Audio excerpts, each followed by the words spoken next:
going on a walk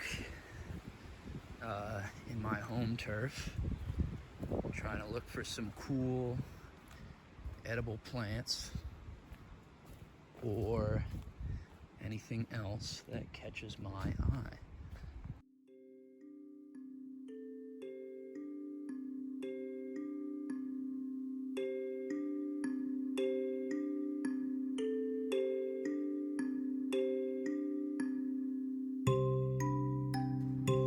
All these green leafy bushes are mountain laurel. Some of them are starting to bud a little bit for the spring, but later in the early summer they will have these beautiful white and pink flowers.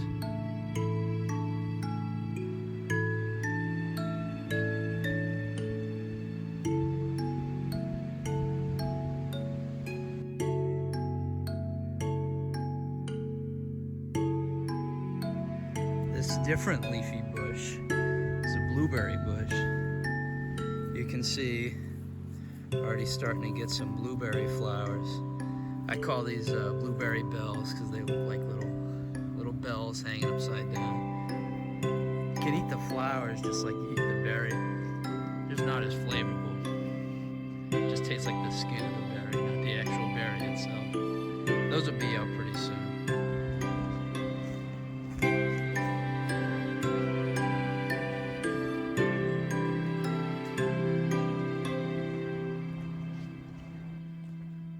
One of the good things about all this rain we've been having refills the vernal pools out here. Sometimes if you're lucky enough in some of these bigger, like over there, I don't know if you caught it, there's ducks over there. A little confused, swimming around in the vernal pool instead of the nearby lake. But it's probably a little bit more peaceful. A lot of people live on this lake, so.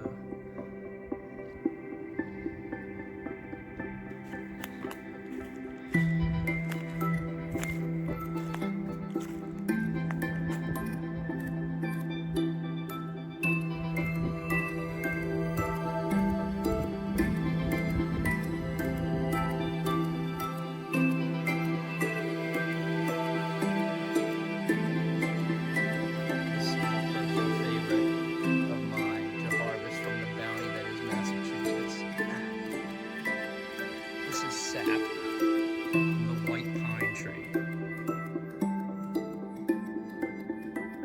It's a natural antiseptic because the trees use it as their own sort of pus for healing their wounds. But you can also chew on it like bubble gum, though it'll stick to your teeth.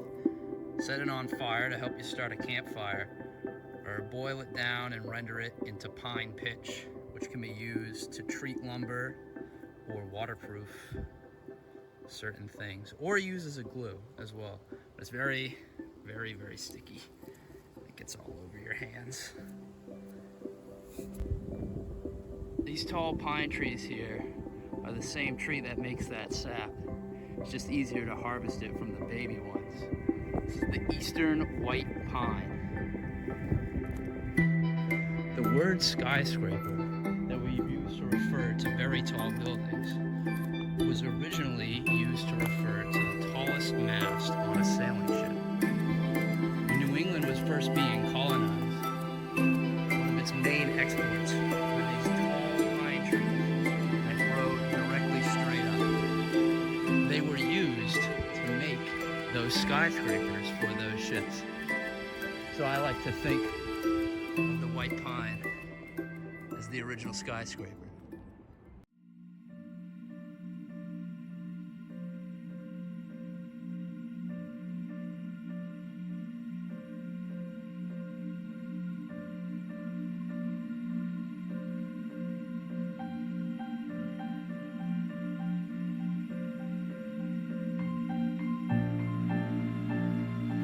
This meadow area is adjacent to a swamp, which is just up over this hill. in that swamp, there is a pretty active population of beavers. pretty cool. But that's their lodge. Out there.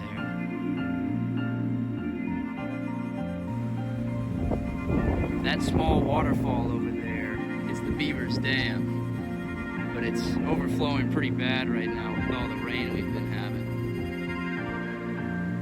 But maybe when we get over there, we'll see a beaver working on it. Who knows?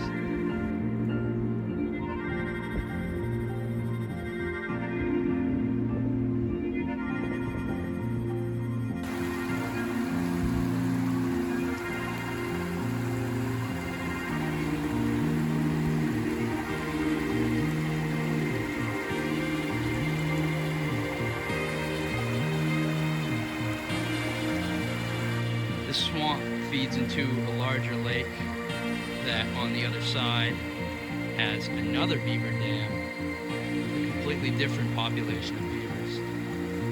That dam is far larger, much cooler than this one, but it's still very cool to see.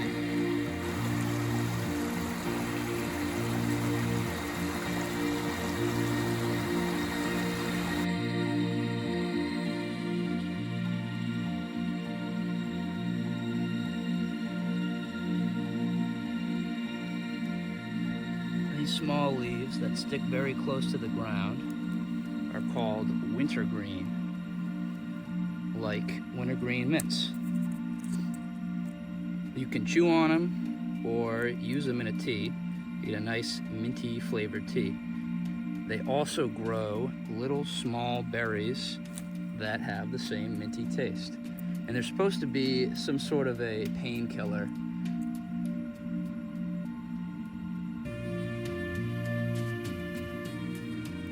Usually when you find wintergreen, it'll be literally everywhere in the area. I don't exactly condone throwing garbage and stuff into the woods, but it always makes for a pretty neat find when you do find it and try to figure out what the people were thinking when they dumped it there.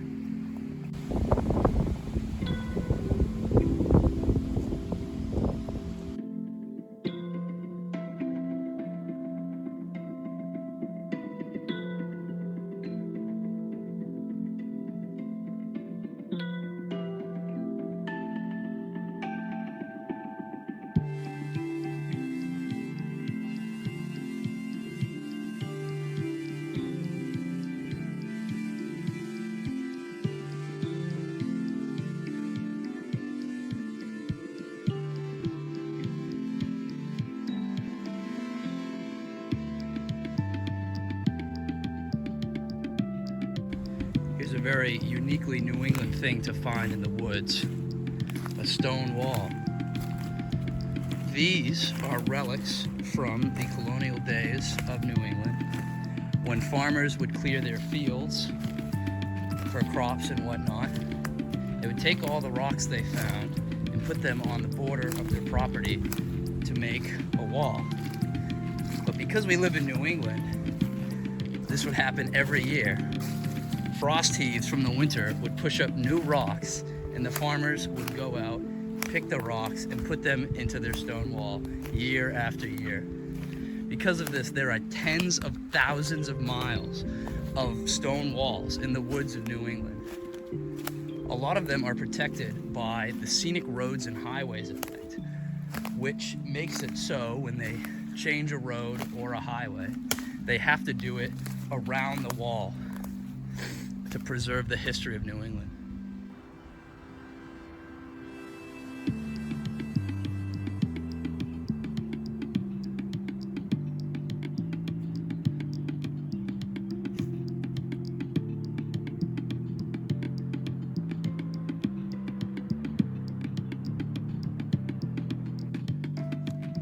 These ferns here that have this papery cover at their bottom are ostrich ferns, otherwise known as fiddlehead ferns. When a fern grows up in the spring, they sort of unroll from their stalk, and you can see that happening here. And when the ostrich fern is very young like this, you can eat it as a fiddlehead. and they sort of taste like a green bean, like a buttery green bean sort of flavor. Very, very tasty. I haven't had great luck finding them. It seems like they're always competed out by other less edible species of fern. But when you find a good patch like this,